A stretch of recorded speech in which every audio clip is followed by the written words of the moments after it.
তো হ্যালো বন্ধুরা, দেখো খাবার পরে একটু গরমে এখন তো মানে রৌদ্র পড়ে গিয়েছে গরম। তো দেখো আমি এটা বানিয়েছি, তো আমার সবার জন্য আমার ভাগ করতে হচ্ছে। এটা একটা হচ্ছে কি আমার যা খাবে বলেছে, তো ওরা দুজন খাবে, এটা আমার বর খাবে। দেখো শুধু আমাকে বলছে শুধু বানাও শুধু। আর এটা হচ্ছে আমি যখন মানে অল্প হয়ে গেছে, চেক করা যায় একটু।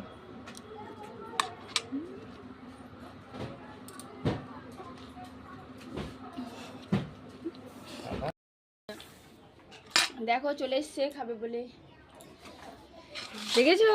মানে না দিলে আমার সাথে ঝগড়া বাঁধাতো। এত টেস্টি টেস্টি টমেটো যদি না দেয় ঝগড়াতে বাঁধাবই। ঝাল লাগছে।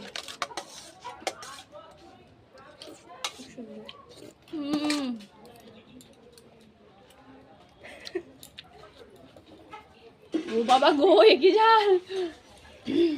তো টাটা, এখন ঝাল লেগেছে, কথা বলতে পারছি না।